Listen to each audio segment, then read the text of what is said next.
오늘도 이렇게 함께 읽은 이제 로마서 6장에 있는 이 말씀을 통해서 하나님께서 주시는 은혜를 우리가 함께 나누기를 원합니다. 이 로마서 6장은 예수를 믿음으로 하나님과 화목하게 된 자들, 그러니까 예수를 믿는 성도가 된 사람들이 이 땅에 사는 동안에 어떤 삶을 살아야 되는가, 삶에 대한 이야기를 기록을 하게 됩니다. 우리가 예수를 믿기 전에는 죄의 종으로 또 죽음이 왕노릇하는 그런 절망 가운데 삶을 살았다면, 이제는 우리 예수 그리스도의 십자가를 우리가 믿음으로 죄의 문제가 해결되었기 때문에 이제는 의의 종이 되었다. 그래서 이제 생명이 왕노릇하는 소망의 삶을 살게 되었다라고 말씀을 하게 됩니다. 그게 지난주에 들었던 이 로마서 5장에 있는 말씀입니다. 근데 여러분, 이 예수를 믿는 사람이 되어서도 또 믿음을 가져서도 삶이 변하는 것은 쉽지 않습니다. 그래서 이 인식의 변화, 믿음을 가졌다는 것과 삶의 변화로 나가는 것은 이게 쉽지 않은 문제라는 거죠. 그래서 바울이 오늘 6장 1절을 시작하면서 5장 20절에 있는 말씀과 좀 연결이 되어 있습니다. 그래서 예수를 믿는 성도들이 믿음을 가졌음에도 불구하고 여전히 죄에 머물러 있으려고 하는, 죄의 모습으로 살아가려고 하는 사람들에게 질문을 하면서 오늘 6장 1절을 시작하게 됩니다. 여러분, 일단 5장 20절을 먼저 한번 보십시오. 지난주에 말씀을 들었던 5장 20절을 보시면, 율법이 들어온 것은 범죄를 더하게 하려 함이라. 그러나 죄가 더한 곳에 은혜가 더욱 넘쳤나니. 이 번역이 조금 이렇게 우리가 확 와닿지 않게 번역이 되는데, 율법이 주어진 것은, 말씀이 주어진 것은 죄를 더하게 하려 함이라. 더한다는 표현이 드러나게 한다. 죄가 있다는 것을 알게 하는 것이다. 그러나 죄가 더한 곳에 은혜가 더욱 넘치게 되었다. 죄를 용서받았으니까 그 은혜라는 것을 이제 알게 되었다라는 의미인 것이죠. 그래서 우리가 율법을 배우기 전에, 말씀을 배우기 전에는 우리가 죄인지도 몰랐어요. 부모를 거역하고 다른 사람을 비방하고 이렇게 하는 게 죄인 줄 몰랐단 말이에요. 율법을 알고부터 이게 죄구나, 잘못되었구나. 그래서 예수를 믿고 회개하는 심령이 되었다는 것이죠. 죄가 죄인 줄 모르고 옛날에는 그냥 죄 때문에 고통을 당하다가 죽음으로 그냥 인생이 끝나버린 거예요.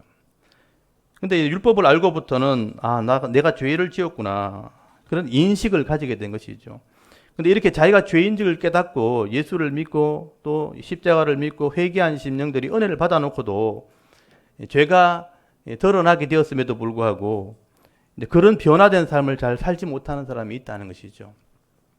그래서 바울이 이런 사람들을 지적하면서 오늘 6장 1절의 말씀을 하게 되는 것입니다. 예수를 믿고 죄를 고백하고 죄사함, 이 십자가로 죄 문제를 해결했음에도 불구하고 그런 인식과 믿음이 있음에도 불구하고 삶은 그렇게 변하지 않는 거죠. 욕심에 여전히 이끌려 사는 사람이 있다는 것입니다. 그래서 이 사람들이 하는 말이, 나는 더 큰 은혜를 경험하기 위해서 죄를 더 많이 지어야 되겠네? 이런 질문을 하게 되는 거예요. 바울이 이런 표현을 하는 것은 변화되지 못하는 사람들에게 하는 말입니다. 여러분 6장 1절 한번 보십시오. 그런즉 우리가 무슨 말 하리요? 은혜를 더하게 하려고 죄에 거하겠느냐? 이런 질문을 시작하는 것이죠. 일부러 바울이 이런 질문을 하는 것입니다. 더 큰 은혜를 경험하기 위해서는 그럼 더 큰 죄를 지어야 되겠네? 이렇게 말하는 거죠. 근데 바울이 이런 질문을 해놔놓고 본인이 대답을 합니다. 2절에 보시면 그럴 수 없느니라. 그렇게 하는 것이 잘못된 것이다. 이런 변하지 못하는 것을 합리화하기 위해서 죄를 더 많이 지으면 더 큰 은혜를 받으니까 나 죄 더 많이 지어야지. 이렇게 생각하는 것은 잘못된 것이다. 그래서 바울이 이런 질문을 해가면서 그렇게 생각하고 그렇게 변하지 않는 것은 잘못된 것이다. 그럴 수 없느니라 라고 말씀을 하게 되죠. 우리가 십자가를 믿고 죄의 문제를 해결하고 은혜로 구원을 받았다면 이제는 죄에서는 돌이켜야 되는 거예요. 그래서 우리는 이제는 죄를 짓는 삶을 사는 것이 아니라 이제는 의로운 삶을 살아야 되겠구나 하는 결단이 먼저 있어야 된다는 얘기를 하게 되는 것입니다. 그래서 여기서 우리가 좀 생각을 해봐야 돼요. 이런 것을 우리가 깊이 생각을 안 하는 거예요. 내가 죄인이었구나, 예수 믿게 되었구나, 죄인이 예수 믿게 되었구나 하는 인식의 변화에서 이제는 삶의 변화까지 가야 된다 하는 얘기를 하게 되는 것입니다.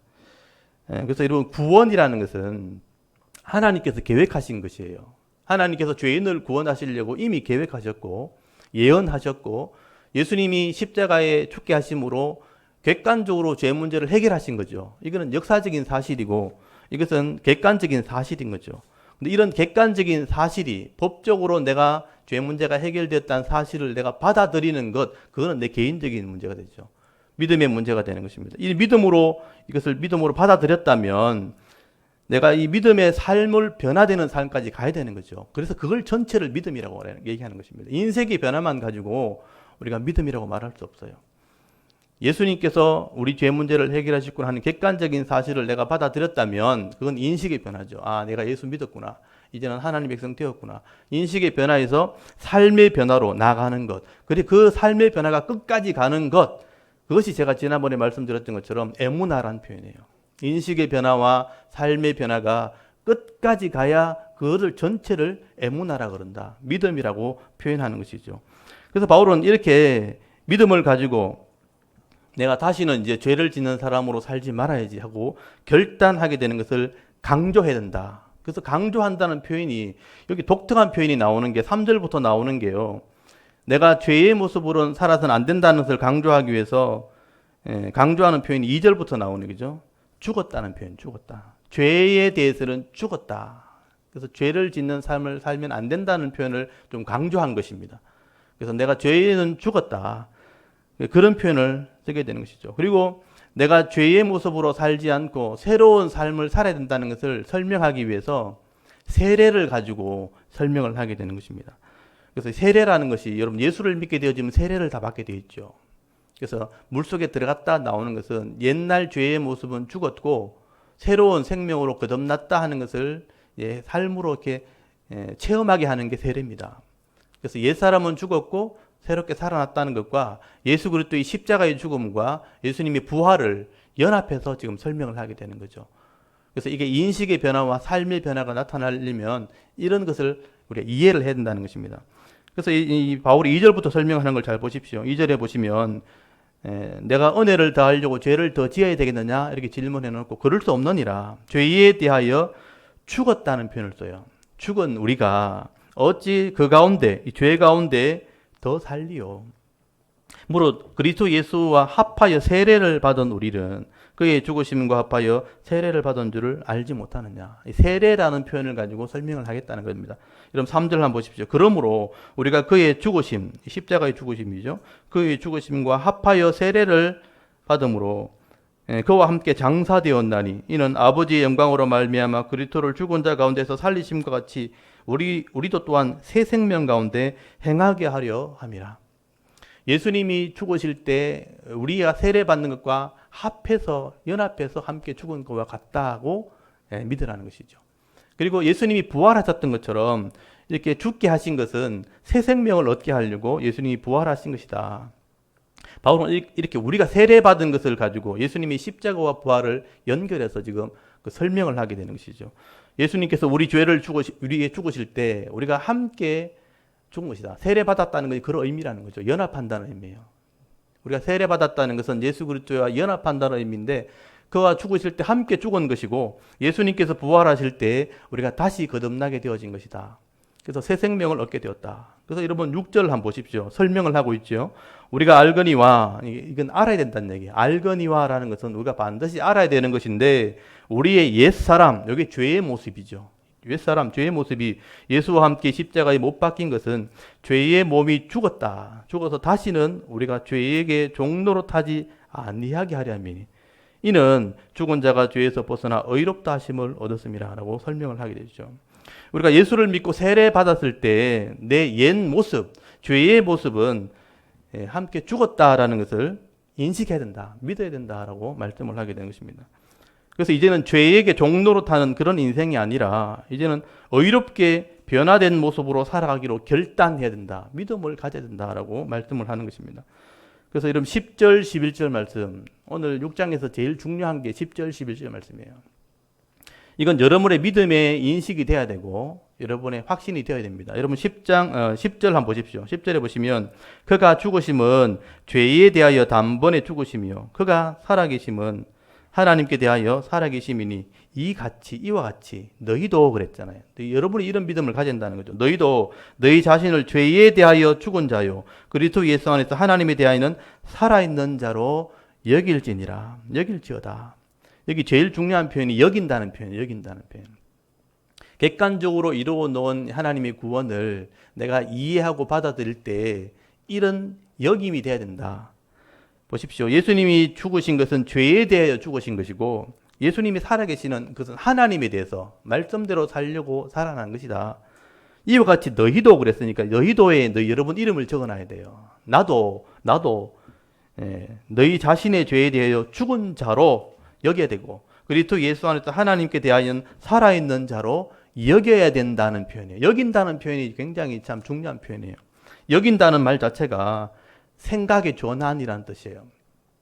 이 여긴다는 단어 자체가 무슨 판단한다, 계산한다 이런 말에서 나온 건데 이것을 내가 생각을 하고 난 뒤에 전환, 생각의 갱신이라 그러는데 갱신이 있어야 된다. 변환이 있어야 된다. 내가 이제 죄로는 살아서는 안 된다는 생각의 전환, 여기는 것이 필요하다라고 말씀을 하게 되는 것이죠. 내가 예수를 믿고 이제는 이제 의로운 사람이 되었다면 내 생각 자체가 죄의 모습은 죽은 자로 여긴다는 게 참 쉽지 않죠. 사람이 죽으면 아무것도 할 수 없잖아요. 죄의 모습으로 나는 죽었다, 장사되었다라고 여기라는 것이죠. 그리고 의에 대해서 말씀으로 살아난 자다라고 생각이 바뀌어야 된다. 그래서 이게 굉장히 중요한 전환이죠. 나는 이제부터는 죄의 모습은 살면 안 되는구나. 죄의 모습은 죽었구나. 이렇게 생각을 바꿔라.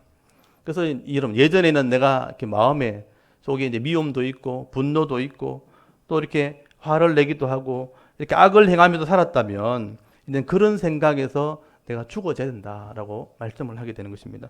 이렇게 죄의 모습은 죽어야 되는구나. 의의 모습으로 살아야 되는구나. 그래서 여러분 이런 모습들을 우리가 점검을 해야 되는 것이죠. 이게 인식의 변화, 삶의 변화로 시작되게 되는 모습 중에 하나라는 것이죠. 이런 인식 자체가 없으면 변화가 절대 없다는 거죠.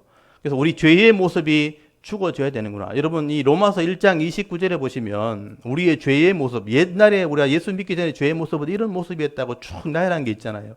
이런 모습을 우리가 죽여야 된다. 여러분 1장 29절 한번 보시겠습니까? 1장 29절에 보시면 바울이 죄인의 모습, 그러니까 우리가 왜 죄인이 되었는가를 설명할 때 우리가 이런 모습으로 살았다. 우상을 섬기면서 욕심대로 그냥 내버려 두면 이렇게 되는 거다 하고 1장 29절부터 모든 불의, 추악, 탐욕, 악의, 그 다음에 시기, 살인, 분쟁, 사기, 악독, 수군수군, 비방하는 것, 하나님께 미워하는 것, 능욕하는 자, 교만한 자, 자랑하는 것, 악을 도모하는 것, 부모를 거역하는 것, 우매한 것, 배역한 것, 무정한 것, 무자비한 것, 이게 다 예수 믿기 전에 죄의 모습이라는 거예요. 이게 21가지입니다. 더 많겠죠. 그렇지만 대표적으로 쓰는 게 이런 죄의 모습이 옛날 모습이다. 죄가 죄인 줄 모르고 살아갈 때 그런 모습이다. 이게 옛 모습이에요. 죄의 본성이라는 것이죠. 여러분 이런 모습에 우리가 예수를 믿는 순간에 세례를 받는 순간에 예수님이 죽어진과 동시에 이런 모습이 죽어졌다라는 인식이 있어야 된다는 거예요. 이런 모습이 죽어졌다. 이런 모습이 죽어졌다면 이제는 의로운 모습으로 새로운 삶이 시작돼야 된다. 이런 결단이 있어야 된다. 생각의 전환이 있어야 된다. 그게 여긴다는 표현이에요. 6장 11절 끝에 이렇게 의로운 자로 여길지어다 할 때 이런 생각의 전환이 있어야 된다. 여러분 이런 생각의 전환이 없으면 삶의 변화는 시작되지 않는 것이죠. 그리고 이런 생각의 전환이 그냥 순간적으로 끝나는 게 아니라는 거죠. 여러분 죄의 습관이라는 것은 내 몸의 습관이기 때문에 내 생각의 습관이기 때문에 쉽게 없어지지 않습니다. 이게 이제 성도의 고민이 되는 거예요. 예수를 믿기는 믿는데 인식을 하긴 했는데 내 죄의 습관은 쉽게 변하지 않는다. 여러분 죄의 습관은 본성이기 때문에 이게 오랜 습관이기 때문에 없어지지 않죠. 그래서 변화되지 않으려고 하는 그래서 이걸 성경의 표현, 완고한 표현. 완고하다는 게 고집을 부린다는 거죠. 나는 이런 사람이야. 이런 죄의 모습이 있어. 하고 내 습관이 변하지 않으려고 하는 모습이 있다는 것이죠. 그래서 이 습관은 오랫동안 습관이기 때문에 잘 변하지 않고 자연스럽게 나오는 겁니다. 그렇지만 새롭게 생명은 새로운 변화를 시작하는 것이기 때문에 쉽지 않다는 것이죠. 새로운 마음이 변화되려면, 삶으로 변하려면 자라나야 되는 것입니다. 그래서 성경에 이걸 표현할 때 영적으로 거듭났다는 것은 갓난아이 같다는 거예요. 우리 갓난아이를 보면 아무것도 할 수 없잖아요. 말을 배우고 걸음마를 배우고 해야 자라나야지만 변화되는 거잖아요. 그래서 자라나야 된다는 표현을 쓰고 훈련해야 된다. 잘 훈련되지 않으면 잘 되지 않아요. 그래서 훈련해다. 그걸 경건의 훈련, 경건의 훈련이라고 표현하게 된 것이죠. 그리고 영성이라고 표현하기도 하는 것이죠. 바울은 이렇게 이 변화의 삶을 위해서는 내 마음에서부터 죽은 자로 여기는 것부터 출발하는 거죠. 죽은 자로 여기고 그것을 통해서 의의 도구로 내 몸조차도 내가 드려지는 삶을 살아야 된다. 이게 믿음이라는 표현으로 쓰게 되는 것이죠. 여러분 그래서 11절 한번 보십시오. 12절부터 단락이 나눠지잖아요. 11절까지 설명해 놔놓고 12절부터 단락이 동그라미가 있죠. 단락이 나눠지는 것은 여기서부터는 삶으로 나야 된다는 거죠. 11절까지는 인식의 변화라면 12절부터는 삶의 변화를 얘기하는 거예요. 여러분 12절부터 보십시오. 그러므로니까 연결돼 있죠. 너희는 죄가 너희 죽을 몸을 설명하죠. 지배하지 못하게 하여 몸의 사욕, 욕심이죠. 욕심을 순종하지 말고 또한 너희 지체, 몸이죠. 몸을 불의의 무기라고 되어 있는데 여기 불의의 도구라고 하는 게 더 편해요. 무기는 싸우는 거잖아요. 그죠? 물론 이게 치열하게 싸우기 때문에 무기라는 표현을 썼는데 불의의 도구로 죄에게 내어주지 말고 오직 너희 자신을 죽은 자 가운데서 다시 살아난 자 같이 하나님께 드리며 너희 지체를 의의 무기로 하나님께 드리라. 이거는 삶의 변화를 얘기하는 거예요. 네 인식의 변화에서부터 삶의 변화, 이게 경건이라는 것입니다. 여러분 생각의 변화와 함께 내 지체니까 몸이잖아요. 몸이라는 게 혀, 눈, 손, 발 다 포함되는 거예요. 여러분 생각은 내 이성에서부터 오는 거지만 지체, 몸은 내 모든 것을 신체 기관을 말하는 것이죠. 이 모든 부분들이 죄의 도구로 쓰이지 않도록, 죄에 순종하지 않도록, 욕심에 순종하지 않도록 이제는 의의 도구로 하나님께 드리라. 이것은 여러분이 해야 될 부분이에요. 헌신해야 될 부분이라. 그러면 여러분 내가 헌신하려고 할 때 중요한 게 있어요. 하나님의 은혜가 우리를 지배하게 된다는 거죠. 이게 믿음이 있는 자에게 하나님 도우시는 은혜라는 거예요. 여러분 14절 한번 보십시오. 죄가 너희를 주장하지 못하게 하리니 이는 너희가 법 아래에 있지 아니하고 은혜 가운데 있게 된다. 은혜라는 게 받을 자격이 없는 자에게 주시는 하나님의 도우심이거든요. 하나님의 은혜가 임하게 되는 것이다.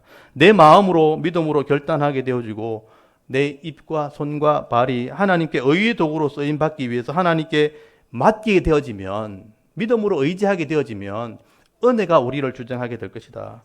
그래서 이걸 꾸준히 성실하게 끝까지 가는 것, 그게 에무나라 그랬죠. 이게 믿음이라는 것입니다. 이런 인식의 변화와 삶의 변화가 있어야 된다.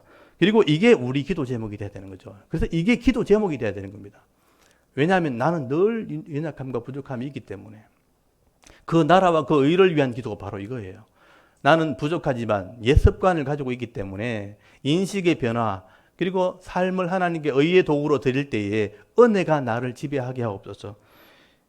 내가 이제 죄의 모습으로는 죽었고 이제는 의의 모습으로 살아가게 하옵소서. 이게 여러분의 기도 제목이 돼야 되는 거죠. 저도 마찬가지입니다. 끊임없이 제가 이 인식을 버리지 않고 늘 제가 묵상하는 게 이거예요.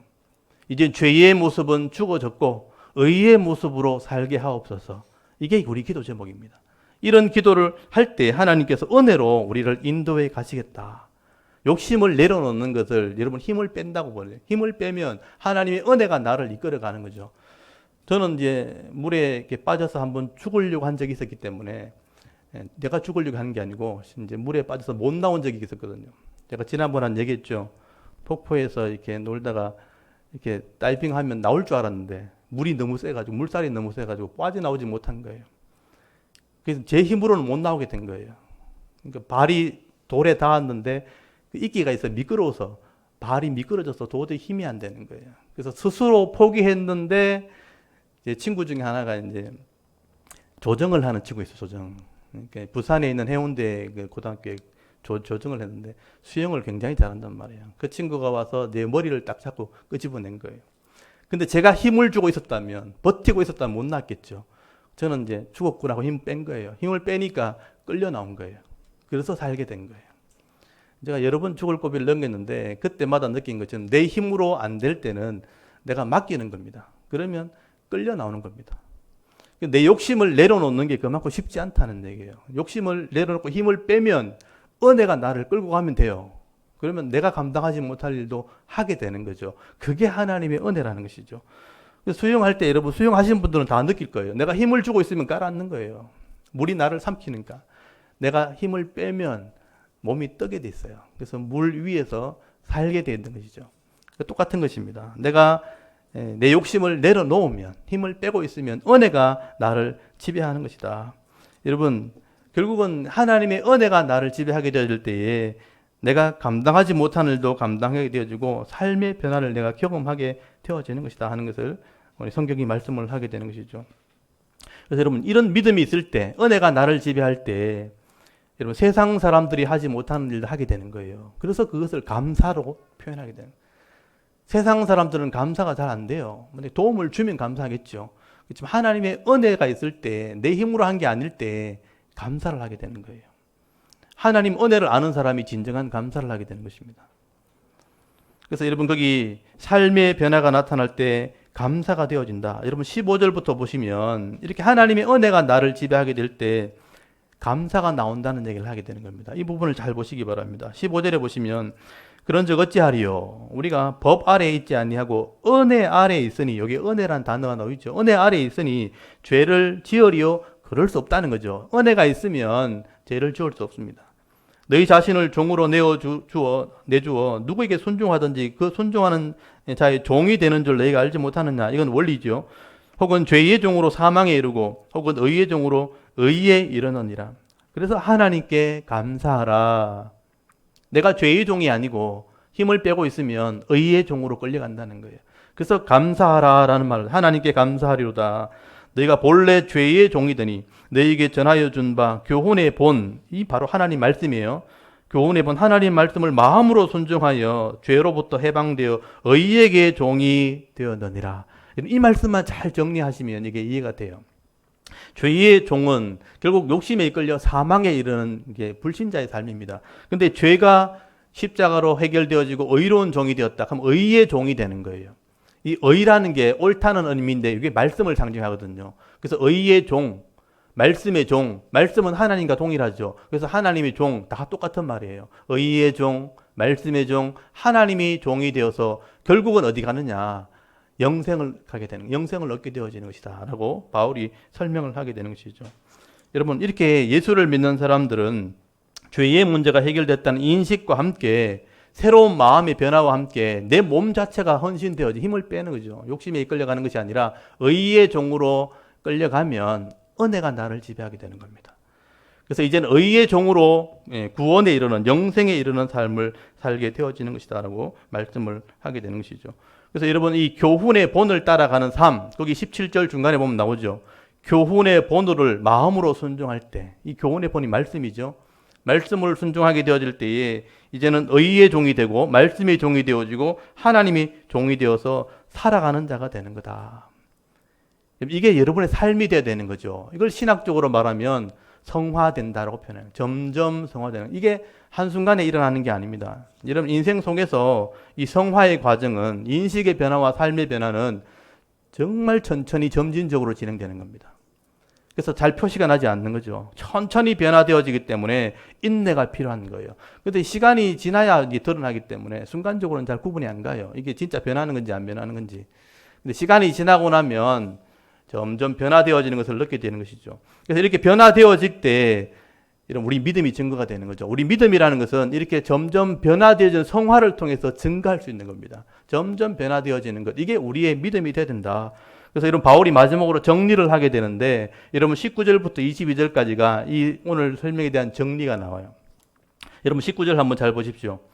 너희 육신이 약함으로 내가 너희 사람의 예대로 말하노니, 이제 육신이 부족한 이 죄인의 모습을 가지고 있다는 것을 이해시키려고 사람의 예로 설명한다는 거죠.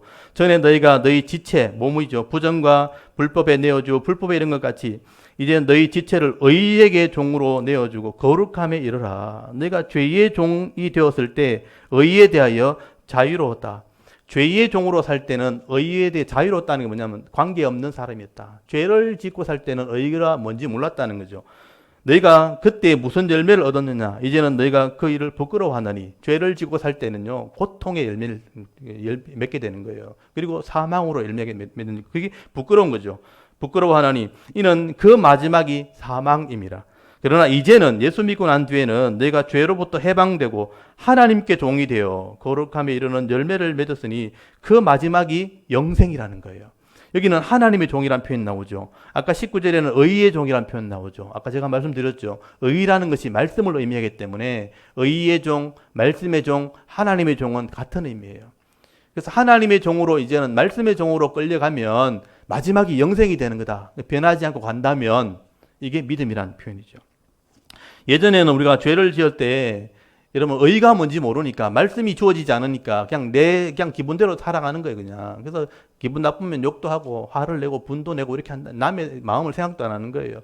그러니까 하나님 말씀을 모르니까 그렇게 그냥 살아가다가 이제는 예수를 믿고 난 뒤에는 죄가 뭔지를 알게 된 것이죠. 그래서 이제 죄로는 죽은 자로 여기면서 살게 되어질 때에 이제 의를 따라가는 그런 마음이 생기는 거예요. 그리고 몸이 실천을 하는 거예요. 그래서 의의 종이 되었다. 말씀의 종이 되었다. 그래서 거룩함으로 나가게 되었다. 변화되는 삶을 살게 되었다라고 말씀을 하게 되는 것이죠. 여러분 우리가 완전한 인간이 되는 건 아니에요. 변화되어 가는 삶이 있어야 된다는 거예요. 그걸 말하는 거예요. 그렇게 되어질 때에 나는 이제 거룩함을 향해서 가는 사람이니까 지금 죽어도 천국 갈 수 있다 하는 마음이 생기는 거예요. 우리가 완전해서 천국 가는 게 아니고요. 그런 마음을 가지고 있는 사람, 거룩해지다가 천국 가는 거예요. 그게 예수 믿는 사람의 모습이다. 그래서 우리가 착각하게 되면 완전한 것을 자꾸 요구하기 때문에 우리가 자꾸 이제 잘못된 믿음을 가지게 되는 거죠. 완전하게 되는 게 아닙니다. 거룩하게 되어지다가 천국 가는 거예요. 그게 예수 믿는 사람의 모습이다. 그래서 천국을 소망하는 사람으로 살게 되어지는 것이다. 그래서 여러분 23절 마지막 결론이 그거잖아요. 죄의 싹은 결국은 사망이지만 하나님의 은사, 이 은사가 선물이라는 뜻이에요. 예수 그리스도의 속죄가 선물이죠. 이 선물은 그리스도 예수 우리 주 안에 있는 영생이 될 수밖에 없다. 이런 인식의 변화, 삶의 변화를 통해서 점점 변화되어 가는 것, 그것이 결국 마지막은 영생이 되어지는 것이다 라고 말씀을 하게 되는 것이죠. 그래서 여러분 이런 믿음을 우리가 가져야 된다. 이런 믿음으로 오늘도 살아가는 것, 그게 성도의 모습이다. 이렇게 말씀을 하게 되는 것입니다. 그래서 여러분의 마음속에 지금도 죄의 모습으로 순종하려고 하는 마음이 생길 때 나는 죄의 모습은 죽었다라는 인식이 필요한 거예요. 이제는 이 모습은 죽어졌다.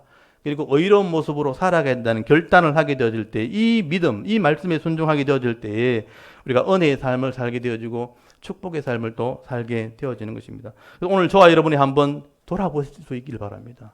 여러분 삶을 한번 점검해 보십시오. 내가 어느 정도 인식을 하고 있고 어느 정도 변해가고 있는지를 한번 돌아볼 수 있기를 바랍니다.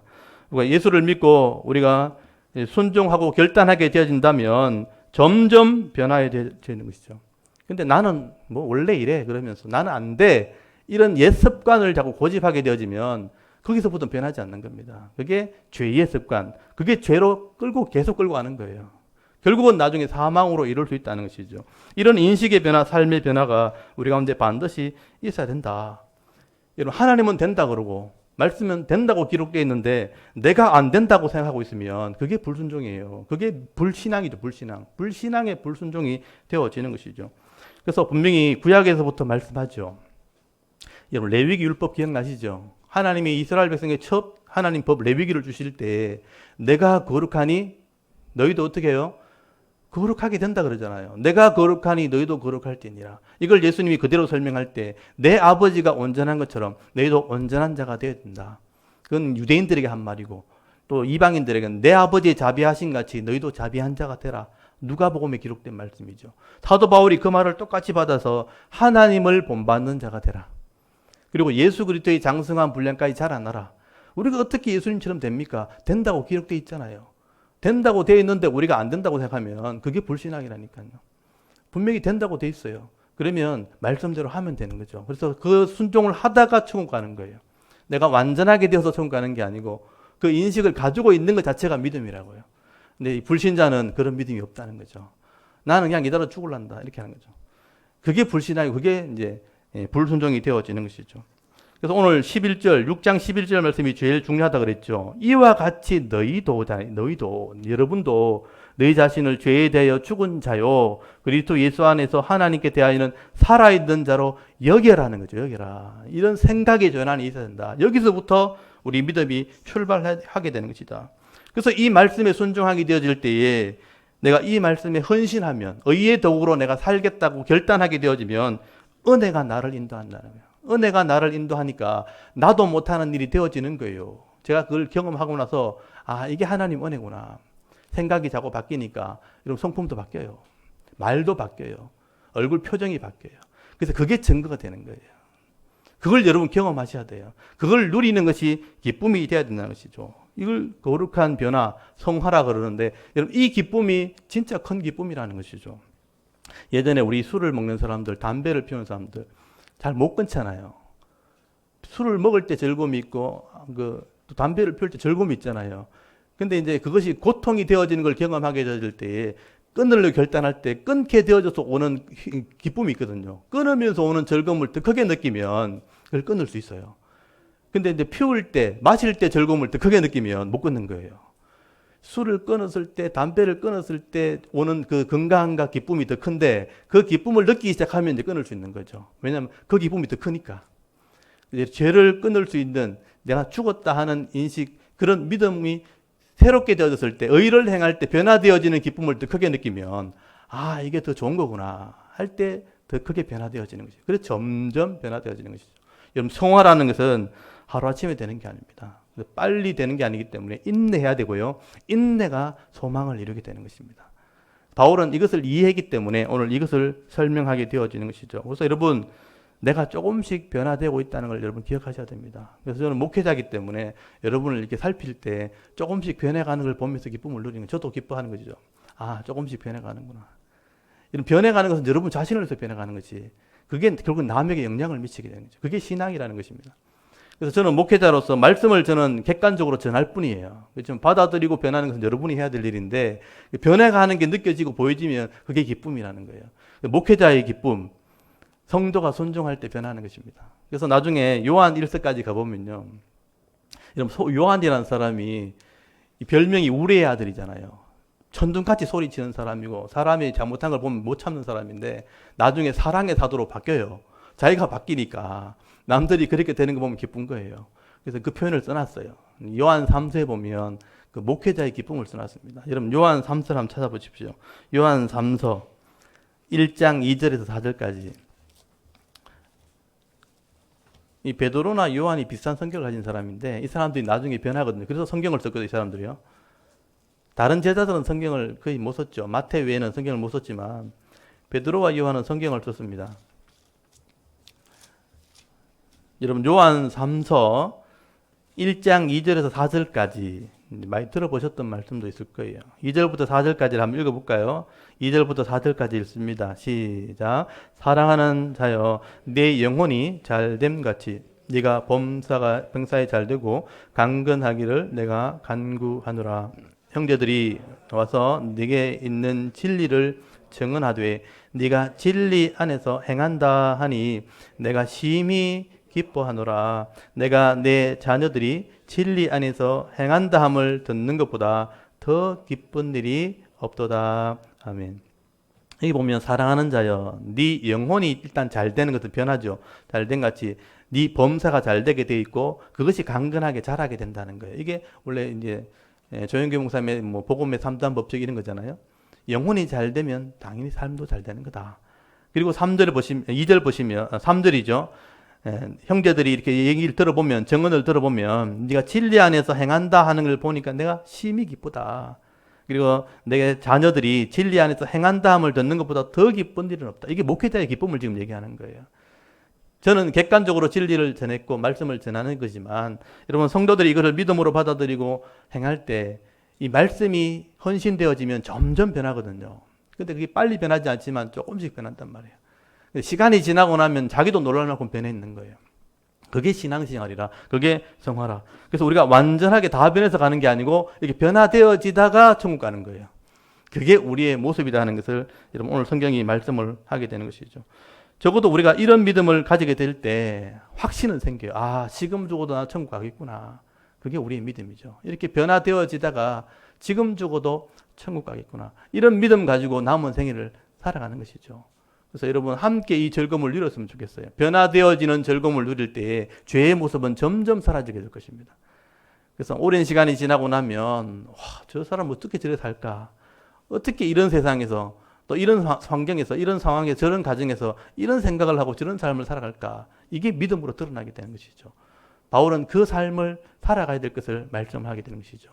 그래서 우리는 죄로 죽은 자로 예수 안에 살아난 자로 여길지어다. 여기서부터 출발하는 겁니다. 그런 삶의 전환, 생각의 전환에서부터 믿음으로 우리 지체, 몸을 의의 도구로 헌신하게 되어질 때에 변화되어지가는 그런 기쁨을 누릴 수 있는 귀한 성도들이 될 수 있기를 바랍니다.